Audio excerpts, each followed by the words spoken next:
नमस्कार साथियों, स्वागत है आप सभी का आपकी अपनी पाठशाला पर। मैं हूं अंकित अवस्थी, आप हैं मेरे साथ में। जब युद्ध होते हैं तो युद्ध के कुछ परिणाम के पहले रिपरकर्शंस भी होते हैं, यानी कि कुछ ऐसे प्रतिरोध भी होते हैं जिन्हें आना अवश्य संभावी माना जाता है। मैं कुछ आपको पुरानी घटना एक बार याद करा दूं, फिर हम इस सेशन में एंट्री करेंगे। आपको यदि याद हो तो जब गाजा पट्टी और इसराइल के बीच में कन्फ्लिक्ट शुरू हुआ था, उस समय पर यमन ने इसराइल के खिलाफ एक्शन लेते हुए, या कहिए कि गाजा का साथ देने के लिए रेड सी से जा रहे जहाजों को निशाना बनाना शुरू कर दिया था। रेड सी के उत्तर की तरफ, या कहिए तो रेड सी से पूरब और उत्तर की तरफ यमन है, और यमन के अंदर बैठे हुए हूतियों ने जब रेड सी को निशाना बनाना शुरू किया तो फिर कारण ढूंढा गया कि भैया अल्टीमेटली किसकी शह पर यह काम हो रहा है।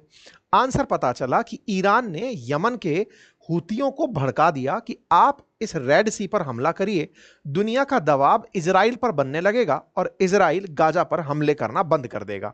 लेकिन अमेरिका ने, तमाम दुनिया के देशों ने हूतियों को धमकाने का प्रयास किया और उसमें से अमेरिका कामयाब भी हुआ, गोलियां बरसा दिया।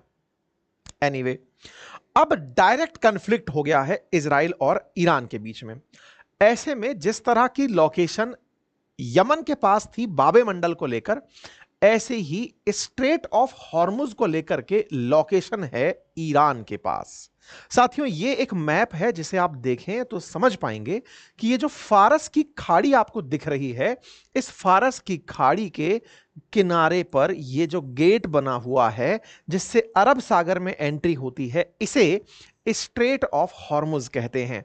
इस स्ट्रेट ऑफ हॉर्मुज पर बहुत ज्यादा हद तक जो एरिया कंट्रोल किया जाता है वो ईरान द्वारा है। ऐसे में क्या हो अगर जिसको सीख दे चुका था ये यमन, उसने बाबे मंडल को परेशान किया था, यहां तो ये खुद निशाने पर है, अगर ये यहां पर रोक दे तो इसका असर क्या होगा। मैप को अगर और विस्तार से देखें तो ये फारस की खाड़ी, और ये फारस की खाड़ी के किनारे बसे सारे देश, उनमें प्रमुख देश Saudi, Qatar, UAE, Bahrain, Iraq, ये सब, ईरान, ये सब के सब जो देश हैं ये फारस की खाड़ी के अराउंड, और इनके मुहाने पर बचा हुआ ये जो स्ट्रेट है ये है स्ट्रेट ऑफ हॉर्मुज। अगर इसे चोक कर दिया जाए तो फिर असर क्या होगा। हालांकि हम आगे बढ़ें उससे पहले ही आपको पहले ये जानकारी देना उचित समझेंगे कि फारस की खाड़ी से भारत समेत चीन और जापान के एशियाई देशों का अधिकतम ऑयल इंपोर्ट होता है। दुनिया में होने वाले कुल ऑयल ट्रेड का लगभग 20% ट्रेड यहां से होता है। भारत के ऑयल ट्रेड का मेजर हिस्सा इस पर्शियन गल्फ से होकर आता है। ऐसे में दुनिया के ऑयल की लाइफलाइन कही जाती है ये स्ट्रेट ऑफ हॉर्मुज। अगर कुछ भी दिक्कत यहां खड़ी होती है तो 20% रास्ता बंद होने, 20% जो ऑयल सप्लाई है वो बाधित होगी, और उसके बाधित होते ही डिमांड और सप्लाई गड़बड़ा जाएगी। डिमांड इंक्रीज होगी, सप्लाई घटेगी, प्राइसेस बढ़ जाएंगे। आज के सेशन में बताएंगे कि ये प्राइसेस कहां तक जा सकते हैं। साथ ही साथ आपको यह भी बताएंगे कि क्या ईरान ने आज से पहले कभी ऐसा किया है, क्या ये कर सकता है, और अगर कर सकता है तो फिर विश्व परिदृश्य क्या होंगे, क्या दुनिया इसे यूं ही करने देगी। बड़ा ही इंटरेस्टिंग होने जा रहा है आज का सेशन। साथियों, एशिया में और विशेष रूप से इंडियन ओशियन के साथ कनेक्टेड दो महत्वपूर्ण स्ट्रेट्स हैं। उन स्ट्रेट्स में से एक का नाम स्ट्रेट ऑफ हॉर्मुज है और एक का नाम मलक्का स्ट्रेट है। स्ट्रेट ऑफ हॉर्मुज तेल के लिए महत्वपूर्ण है और स्ट्रेट ऑफ मलक्का तेल के साथ साथ गुड्स के लिए, सामान के लिए भी महत्वपूर्ण है। ऐसे में स्ट्रेट ऑफ मलक्का से लगभग 23% दुनिया का ट्रेड प्रभावित होता है और यहां से 20% ऑयल का ट्रेड प्रभावित होता है। बाबे मंडल यहां पर इंडियन ओशन के साथ जुड़ा तीसरा महत्वपूर्ण स्ट्रेट है। चर्चा में आज स्ट्रेट ऑफ हॉर्मुज ही है। स्ट्रेट ऑफ हॉर्मुज पर चर्चा करने से पहले फिर एक बार समझ लें कि यहां से कनेक्टेड कंट्रीज में एक तरफ, मतलब अगर इस स्ट्रेट ऑफ हॉर्मुज से प्रभावित होने वाले देशों में बात की जाए तो पहले गेट पर बैठे कौन से देश हैं उन्हें जान लिया जाए। उत्तर की तरफ ईरान है, दक्षिण की तरफ ये जो छोटू सा हिस्सा आपको दिख रहा है, इत्तू सा हिस्सा, ये ओमान का हिस्सा है। ओमान फिर नीचे की तरफ भी अपना मैप कंटिन्यू कर रहा है, लेकिन उस ओमान के जस्ट नीचे ये वाला जो एरिया है ये पूरा की पूरा यूएई का है। आसान भाषा में कहूं तो पर्शियन गल्फ को सीधा गल्फ ऑफ ओमान से यूएई के द्वारा बाई लैंड भी कनेक्ट किया जा सकता है, यानी कि पाइपलाइन से कनेक्ट किया जा सकता है अगर कभी ऐसी स्थिति बनती है कि यह वाला मार्ग बाधित हो जाए।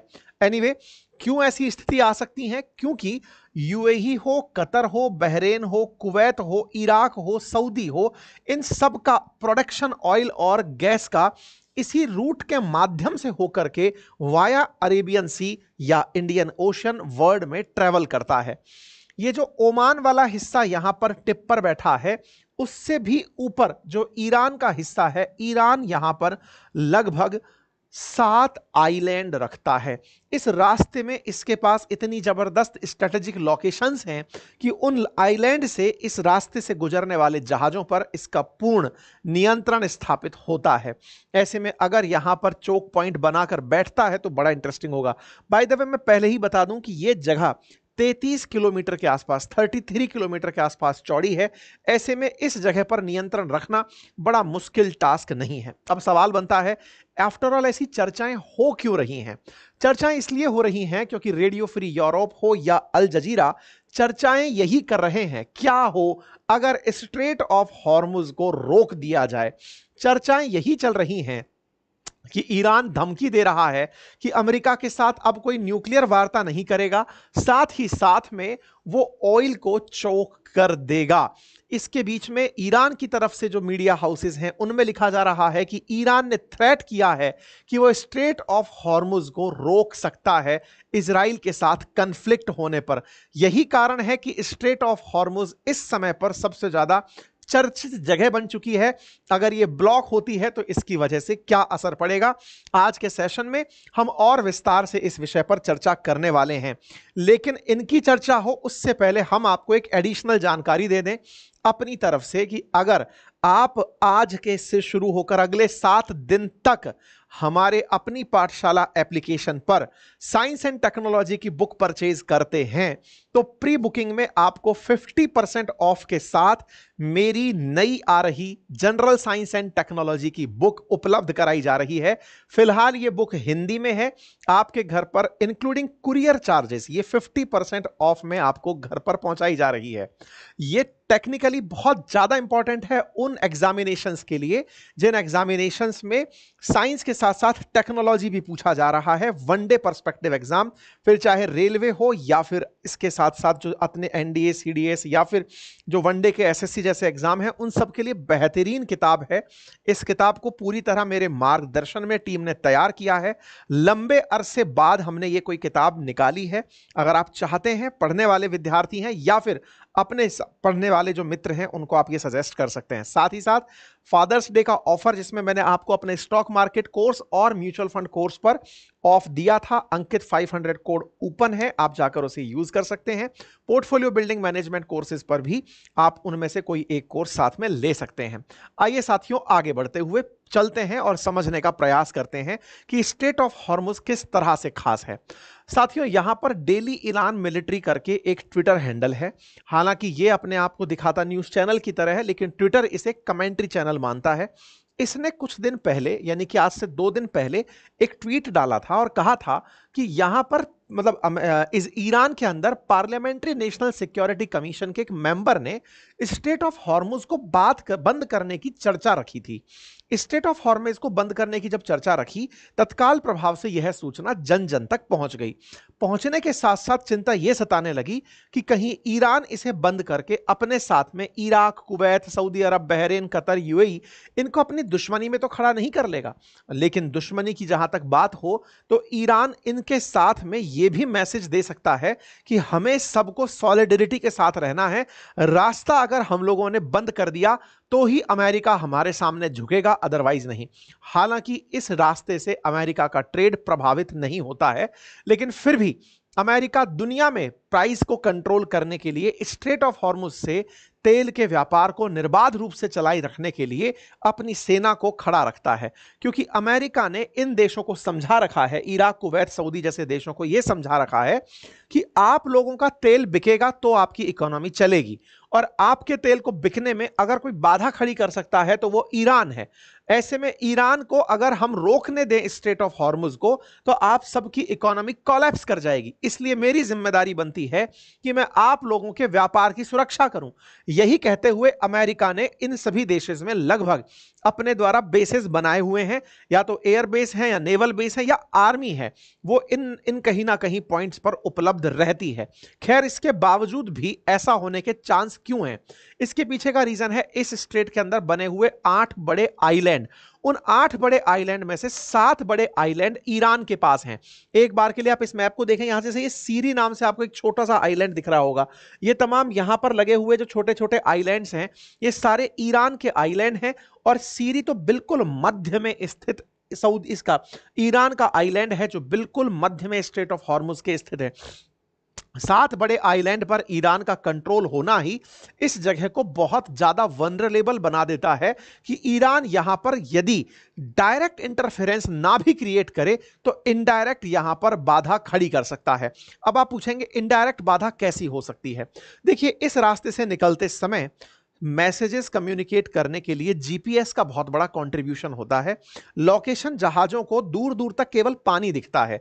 अगर ये 33 किलोमीटर चौड़ी स्ट्रेट है तो ऐसा नहीं है कि 33 किलोमीटर दूर पर स्थित आपको तट दिख जाएगा। जहाज जो बीच में है उसे केवल और केवल पानी ही पानी दिखाई देगा। ऐसे में इस स्ट्रेट से घूमकर वापस पर्शियन गल्फ की तरफ आना हो या फिर गल्फ ऑफ ओमान की तरफ आना हो, दोनों ही स्थिति में जहाजों को दिशा लेनी पड़ती है। और चूंकि ये तेल के जहाज और गैस के कंटेनर्स होते हैं, ऐसे में इनकी जहाज की दिशा अगर पलट जाए तो भीषण हादसे हो सकते हैं। इसीलिए यहां पर नेविगेशन का बहुत महत्व होता है। आपको याद होगा, इंडिया ने भी अपना सैटेलाइट सिस्टम IRNSS, जिसे नाविक के नाम से पेश किया था, वो भी अपने नाविकों के लिए ही था, ताकि उन्हें दिशा भटकनी ना हो या फिर वो दिशा ना भटके। ऐसे में यहां से हो रहे रास्ते के लिए, ट्रेड के लिए नाविकों के पास सिग्नल का होना बहुत जरूरी होता है। कई बार इन सिग्नल्स को जैम किया जा सकता है। अभी ताजा अपडेट्स में है कि ईरान इन जहाजों के रास्तों में लगे सिग्नल्स को जैम कर रहा है। अब मैं आपको एक बार जहाजों का यहां से जो दौर है वो दिखाता हूं।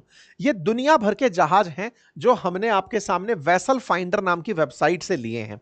इस वेबसाइट पर तमाम कार्गो, टैंकर, पैसेंजर, फिशिंग, तमाम प्रकार के जो भी जहाज हैं उनको कुछ इस प्रकार से रिप्रेजेंट किया गया है। इनमें से अगर मिलिट्री जहाज भी है तो उसे रेड मार्क से प्रेजेंट किया गया है। आपके सामने ये तमाम दृश्य दिखाते हैं कि किस तरह से दुनिया भर में जहाज ट्रेड में चल रहे हैं। ये मेडिटेरेनियन सी रहा, ये रेड सी रहा, यहां से बाबे मंडल के बाद निकल करके gulf of Oman, gulf of Oman के बाद में ये आ गया आपका स्ट्रेट ऑफ हॉर्मुज, और ये आ गया पर्शियन गल्फ। यहां पर जैसे ये रेड करके जो खड़ा हुआ है, रेड को अगर हम हाईलाइट करते हैं तो वो फिर ईरान का निकला हुआ एक जहाज दिखाई देता है। तमाम प्रकार के कार्गो यहां पर खड़े हुए दिखाई दे रहे हैं, और ये जहाज की डेंसिटी दिखा रहे हैं कि कितने सारे जहाज इस क्षेत्र में खड़े हैं। जहां भी रेड मार्क देख रहे हैं वो लगभग कोई मिलिट्री वेसल खड़ा हुआ है। अगर आप और ज्यादा जूम करेंगे तो आप पाएंगे कि यहां से बड़ी मात्रा में जहाज जा रहे हैं। ये तमाम प्रकार के दुनिया के जहाज हैं जो यहां से निकलकर स्ट्रेट ऑफ हॉर्मुज से यों घूमकर फिर इस तरफ यात्रा करते हैं। इतने सारे जहाजों को आप यहां पर ट्रैक कर सकते हैं। बकायदा ये जो वेबसाइट है ये जहाजों को ट्रैक, जैसे आप ट्रेन को ट्रैक करते हैं ऐसे जहाज को ट्रैक करने में इस्तेमाल की जा रही वेबसाइट है। कहा जाता है यूएस एनर्जी इंफॉर्मेशन एडमिनिस्ट्रेशन के अनुसार कि 20% जो ग्लोबल ऑयल कंजप्शन है वो इस स्ट्रेट के माध्यम से फ्लो होता है। यह दुनिया के महत्वपूर्ण ट्रांजिट चोक पॉइंट में से एक है। देखिए, यहां पर एक जानने योग्य बात और भी है, और वो ये है कि जब मेडिटेरेनियन सी से निकलकर वाया स्वेज कैनाल आप रेड सी में एंट्री किए थे, तो रेड सी के बाद में बाबे मंडल, और बाबे मंडल के बाद में सीधा आपने यहां से होते हुए अरब सागर में एंट्री की थी। जब हूतियों ने इस वाले पॉइंट पर बाबे मंडल को निशाना बनाना शुरू किया था तो हमारे पास एक ऑल्टरनेटिव था। ऑल्टरनेटिव क्या था कि हम मेडिटेरेनियन सी का जो माल है वो यों घुमाकर स्ट्रेट ऑफ जिब्राल्टर से होते हुए इस अटलांटिक ओशन के थ्रू निकल करके नीचे down the line Africa cross करके केप ऑफ गुड होप से होकर सीधे इंडियन ओशन में वाया मतलब टुवर्ड्स इंडिया या फिर स्टेट ऑफ मलक्का तक ले जा सकते थे। मतलब जब वावे मंडल प्रभावित हुई थी तब हमारे पास ऑप्शन था कि हम दूसरा रूट लेकर आ सकते थे। लेकिन अगर स्ट्रेट ऑफ हॉर्मुज प्रभावित होती है, यानी कि ये वाला जो पर्शियन गल्फ है इसका जो रास्ता स्ट्रेट ऑफ हॉर्मुज से होकर के इंडियन ओशन में आ रहा है, अगर ये रास्ता चोक होता है तो यहां से निकलने का कोई ऑल्टरनेटिव नहीं है। मतलब तेल के लिए तो फिर भी चलो यूएई के अंदर से टैंकर दाएं बाएं ट्रेन चला के ले आओ, लेकिन इसके अलावा कोई पाइपलाइंस ऐसी नहीं है जो दुनिया भर में तेल और गैस पहुंचा सकें, ऐसा अभी तक उपलब्ध संसाधन जानकारी नहीं है। इसलिए इस जगह से चिंताएं बहुत बढ़ रही हैं, और चिंताओं में ना केवल हमारी चिंता बल्कि चाइना की चिंता, जापान की चिंता, क्योंकि हमारा तेल यहीं से होकर आता है। अगर आप ऊपर से इसको देखें, जैसे कभी हम दुबई की यात्रा पर जब जा रहे होते हैं तो समुद्र में चलते हुए जो जहाज हैं वो बिल्कुल जैसे मछलियां तैर रही हो ऐसे ऊपर से दिखाई देते हैं। शायद आप लोग भी इस दृश्य से रिजेम्बलेंस को पकड़ पा रहे हो कि जहाज की डेंसिटी यहां पर कितनी ज्यादा दिखाई देती है। कहने के लिए तो इतना ही है कि यहां से भारत, चाइना और जापान का 70% ऑयल आता है, लेकिन वो भी पूरी दुनिया के 20 से 30% ट्रेड के बराबर है। 3000 शिप नेचुरल गैस के यहां से गुजरते हैं। अगर ऐसे में इस रास्ते को बाधित कर दिया जाए तो निश्चित ही ऑयल प्राइसेस इंक्रीज हो जाएंगे, ऐसे कयास लगाए जा रहे हैं। ऑयल प्राइसेस भी और गैस प्राइसेस भी बढ़ करके ज्यादा हो जाएंगे, यह जानकारी निकलकर यहां पर आती है। अब बड़ा सवाल यह बनता है कि भारत के लिए यह कितना इंपॉर्टेंट है, और भारत जो 84% तेल यहां से मंगाता है, ऐसे में भारत के तमाम जितने भी देश यहां से सामान मंगा रहे हैं, जो मिलियन बैरल पर डे के आसपास इंपोर्ट कर रहे हैं, उनका प्राइस कितना बढ़ सकता है। तो एक वेबसाइट के अकॉर्डिंग, एक गोल्डमैन सैक्स नाम की जो कंपनी है उसके अकॉर्डिंग, अगर यह रास्ता पूरी तरह बाधित होता है तो आज जो तेल का भाव चल रहा है वो है $69.15 प्रति बैरल। बोले अगर यह रास्ता बाधित होता है तो तेल के प्राइसेस पहुंच जाएंगे $100 प्रति बैरल, और यह बहुत बड़ी चिंता की बात है। मतलब आप इसको ऐसे समझने का प्रयास करिए कि दो देश का संघर्ष हुआ, यह बात इस तरह से और भी रिलेट की जा सकती है कि जब इराक ईरान के बीच में गल्फ वॉर हुआ था, उस समय भारत को तेल का बड़ा संकट खड़ा हो गया था। मतलब भारत की मंदी का एक बड़ा कारण इराक ईरान वॉर भी था। ऐसे में अगर ये दो देश लड़ते रहते हैं और तेल की कीमत जो $70 प्रति बैरल के अराउंड अभी चल रही है, ये बढ़कर के अकॉर्डिंग टू गोल्डमैन सैक्स बढ़कर के $100 प्रति बैरल पहुंच जाएगी। इसका मतलब तेल 1.5 गुना महंगा हमें प्राप्त होगा। 1.5 गुना तेल महंगा हुआ, हमारी ऑयल बेस्ड इकोनॉमी है, यानी हमारे यहां पर रेल के लिए, अब तो खैर इलेक्ट्रिसिटी से चला रहे हो, लेकिन फिर भी हमारे जितने भी ट्रांजिट ट्रक्स चल रहे हैं या फिर मशीनें जो चल रही हैं उसमें ऑयल का कंजप्शन बहुत ज्यादा है। वो महंगा होते ही ट्रांसपोर्ट महंगा होगा, और ट्रांसपोर्ट महंगा होने से सीधा असर वस्तुओं की कीमत पर पड़ेगा, होलसेल प्राइस इंडेक्स पर पड़ेगा, कंज्यूमर प्राइस इंडेक्स पर पड़ेगा, और महंगाई भारत को बहुत ज्यादा प्रभावित कर जाएगी। इसका मतलब दो देशों का झगड़ना भारत के लिए किस तरह नुकसानदायक है वो मैंने आपको इस आंकड़े से दिखाने का प्रयास किया है। एनीवे, मोस्ट रिसेंटली अगर हम बात करें तो 2019 में इन्होंने इस तरह का ट्राई जरूर किया था कि इजराइल के जो जहाज थे, ईरान वालों ने उन्हें टारगेट करना शुरू किया था, वैसे ही जैसे यमन के अंदर हूतियों ने इजराइल और अमेरिका के जहाजों को टारगेट किया था। एनीवे, अगर ऐसा कुछ होता है तो दुनिया इस चीज के लिए तैयार तो होगी ही, हो सकता है सब कंबाइंड होकर के इस रास्ते की रक्षा करें, क्योंकि केवल भारत के ही हित नहीं, जो एक्सपोर्ट बेस्ड इकोनॉमी है, जिनके पास बेचने के लिए केवल तेल और गैस है, जैसे कतर केवल गैस एक्सपोर्ट पर टिका है, सऊदी अरब केवल तेल एक्सपोर्ट पर टिका है, अगर ये देश इन दोनों ही एक्सपोर्ट के साथ नहीं रह पाए तो इनकी इकोनॉमी पर भी बहुत नेगेटिव असर पड़ेगा। यही कारण है कि इस रास्ते को सुचारू रखने के लिए निरंतर प्रयास रहेंगे, और यह ईरान भी समझता है कि मैं यहां से आते हुए कुछ एक जहाजों को रोककर डिसरप्शन तो क्रिएट कर सकता हूं, लेकिन रास्ता नहीं रोक सकता। अभी ताजा ताजा अपडेट जो यूके का मेट्रोलॉजिकल डिपार्टमेंट है एमटीओ, उसके द्वारा दिया गया, जिसमें मैरीटाइम ट्रेड ऑपरेशंस जो है उसने जानकारी दी कि इस पर्टिकुलर क्षेत्र में इलेक्ट्रॉनिक इंटरफेरेंस पैदा किया जा रहा है। यह यूके एमटीओ की एडवाइजरी है, जिसे आप यहां पर पढ़ सकते हैं कि UK MTO has received multiple reports and monitoring of AIS confirm that there is increasing electronic interference with in the water of Gulf and Strait of Hormuz. हो क्या रहा है, देखो ये वाला जो क्षेत्र है ना, इस क्षेत्र के अंदर रिपोर्ट किया जा रहा है कि ईरान इस क्षेत्र में चल रहे जहाजों पर इलेक्ट्रॉनिक इंटरफेरेंस पैदा कर रहा है। तो एक बात तो क्लियर है, वो इस रास्ते को रोकने की तो हिम्मत नहीं रखता। क्यों नहीं रखता? क्योंकि रखते ही बहुत सारा संघर्ष उसके सिर पर आ पड़ेगा। ऐसे में चीन जो इसके सॉफ्ट कॉर्नर दे रहा है वो इसके अगेंस्ट खड़ा हो जाएगा। सऊदी और ये जो बाकी अन्य देश हैं इनके व्यापार प्रभावित होंगे, तो ईरान को कई मोर्चों पर संघर्ष करना पड़ जाएगा। ऐसे में ये एक और टैक्टिक चल रहा है, और वो टैक्टिक है इस क्षेत्र के अंदर इलेक्ट्रॉनिक इंटरफेरेंस खड़ा करने की। मैरीटाइम ऑपरेशंस ने अपनी तरफ से, यूके के मैरीटाइम ऑपरेशंस ने कहा है कि यहां पर रिपोर्ट किया जा रहा है जहाज संचालकों के द्वारा कि जब जहाज लेकर हम यहां से निकल रहे हैं तो हमें डिस्टरबेंस आ रहा है, इस क्षेत्र से निकलने पर हमारे जीपीएस सिग्नल लॉस्ट हो रहे हैं, हम रास्ता मैच नहीं कर पा रहे हैं।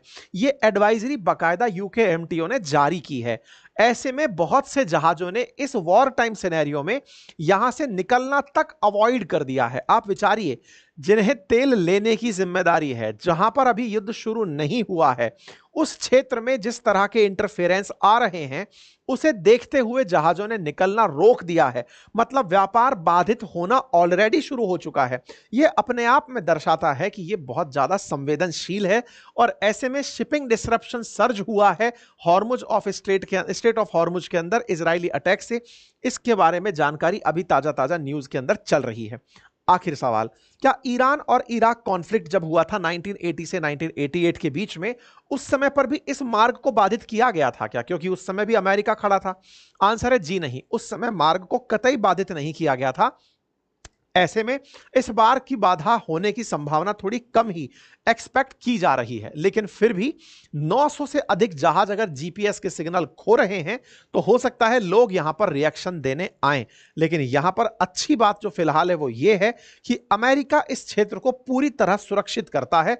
ये अमेरिका की प्रेजेंस है जिसे आप देख सकते हैं। यहां पर ये अमेरिका के फाइटर जेट्स आपको खड़े हुए दिख रहे हैं। ये सारे के सारे बेसेस अमेरिकी बेसेस हैं जो इस पूरे सेक्टर के अंदर उपलब्ध हैं। ऐसे में ईरान की फोर्सेस चाहे यहां पर कितनी भी एक्टिवेट क्यों ना हो, लेकिन अमेरिकी फोर्सेस और इन देशों की जो सेनाएं हैं वो भी इसको सुरक्षित करने के लिए निश्चित ही कदम उठाएंगी, ऐसा फिलहाल प्रतीत हो रहा है। हालांकि और युद्ध के अपडेट लगातार आ रहे हैं। मैंने आज के सेशन में बाकी कुछ तो कवर नहीं किया। एक जो सबसे ज्यादा वायरल वीडियो है उसको मैं आपके साथ साझा कर रहा हूं। ईरान का सरकारी न्यूज चैनल था जो कि इजरायली हमलों पर रिपोर्टिंग कर रहा था। एक एंकर अपने स्टूडियो से, जैसे मैं आपके सामने फिलहाल सेशन कर रहा हूं, ऐसे ही एक एंकर यहां से अपना सेशन कर रही थी, स्टूडियो से अपनी इवेंट को कर रही थी, और अचानक इनके ही ऑफिस में आकर के बम गिरा, मिसाइल गिरी और इनका ऑफिस पूरी तरह तबाह हो गया। यहां पर ये जो आप आवाज सुनते देख रहे हैं ये एंकर छूटकर अभी निकली हैं। थोड़ी ही देर पहले 8:42 के आसपास ये न्यूज वायरल होना शुरू हुई है। मैंने आज आपको मॉर्निंग के अंकित इंस्पायर इंडिया सेशन में भी बताया था कि इजराइल ईरान के जो सिविलियन एरियाज हैं उन्हें आज रात को हो सकता है टारगेट करे। अगर ऐसा कुछ अपडेट आता है तो कल सुबह के सेशन में आप लोगों को अवश्य बताऊंगा। फिलहाल के लिए इतना ही। अपडेटेड रहने के लिए चैनल को सब्सक्राइब कर लें, साथियों से इसे साझा कर लें, और जरूरी जानकारी में ये जान लें कि आज से 7 दिन तक साइंस की बुक लेने पर हमारे हमारे एप्लीकेशन पर जाकर, जिसका लिंक कमेंट बॉक्स में है, आपको प्री बुकिंग पर 50% का ऑफ दिया जा रहा है। General science and technology. अच्छी बात इस किताब में यह है कि टेक्नोलॉजी का पार्ट आजकल सभी एग्जाम्स में, वनडे एग्जाम्स में किसी ना किसी रूप में डिफेंस का, स्पेस का पूछा जा रहा है। तो हमने वनडे एग्जाम के पर्सपेक्टिव से टेक्नोलॉजी इसमें डाली है। आप उसे देखें, और बहुत ही अच्छी बुक है। काफी दिनों बाद हमने इसके मंथन के बाद इसे निकाला है। निश्चित ही आपकी एस्पिरेशंस को पूरा करेगी। आप इसको एक्सेस कर सकते हैं, लिंक कमेंट बॉक्स में दिया गया है। साथ ही साथ हमारा जो बातें बाजार की एप्लीकेशन पर कोर्सेज हैं, स्टॉक मार्केट के और म्यूचुअल फंड के, उस पर अंकित 500 कूपन कोड यूज करके आप कोर्सेज को एक्सेस कर सकते हैं। ये ऑफर भी सीमित समय के लिए उपलब्ध है, आप इसे तुरंत एक्सेस कर लें। पोर्टफोलियो बिल्डिंग और मैनेजमेंट के कोर्स के साथ हमारे फंडामेंटल ऑफ स्टॉक मार्केट या म्यूचुअल फंड का कोर्स आप कॉम्प्लीमेंट्री ले सकते हैं। Thank you so much.